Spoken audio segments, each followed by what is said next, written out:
Hey folks, lack of response here. We are doing another round of the good, the bad, and the weird. Today we are talking about this knife, the Winterblade Factor. This is an older version. Let's sit down and take the close look. Here we are, looking at the Winterblade Factor with schmutz on the blade from use, because I use my knives. We are going to talk about the good, which is things I like, the bad, which is things I don't, the weird, which is things that make it different or interesting. And from there we will, what words do I want to use? And that will be the end of the video after we pass the weird. In accordance with prophecy, we start with measurements and size comparisons. Blade, a little less than 3 inches, 2.75. Little over 7 1/4 overall. That makes it weird in my collection because it's just such a little guy. Size comparisons, we have a large Sabenza 21, and we have a Spyderco Mannix. A little guy. Thickness comparisons, Spyderco Mannix, Winterblade Factor, Sabenza 21. Pretty thin in the pocket, thin and flat. So not a big deal to carry. It's not a brick. It's not a titanium cinder block. It is just a functional little gadget. I've heard it compared to utility knives, for good or ill. Excuse the noises, I rearrange things a little. So, those are the size comparisons. It's got a tall blade for the size. So, tall, cleavery, sheep's footy, warny.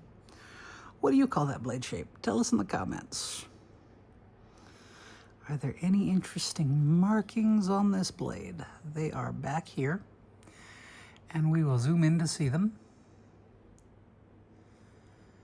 M390 Winterblade. So that is an M390 blade. We have an anodized titanium handle. I went for the green G10 options. Inlay on the pivot and the lock. That's an aftermarket Damascus clip that I bought from Winterblade and put on there. And that's the pivot screw where you can just use a quarter or a flathead to adjust. So that's really nice. Let's talk about the good. Let's get closer so we can see what we're doing. The good. It has this lovely flip lever mechanism back here. That has some black on it from rubbing against the carbon fiber. I'm not worried about that. And a little magnet in there that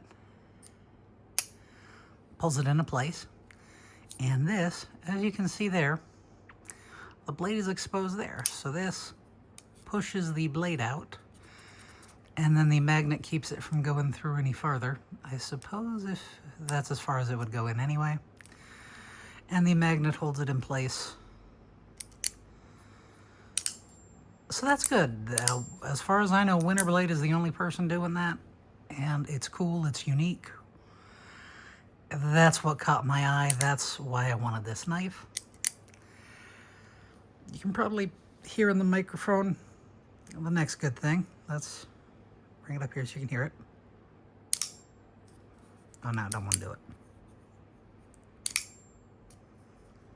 You hear that ring? Sometimes it does it, sometimes.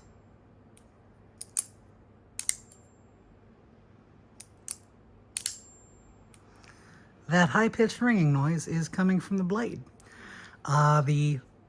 The story I heard was that when his OEM, which I believe is Bestech, noticed this, they contacted, they're like, hey, it's got this weird pinging noise. Do you want us to change the shape of the thumb hole on the blade to reduce that? And Winterblade thought it was cool and decided to leave it in.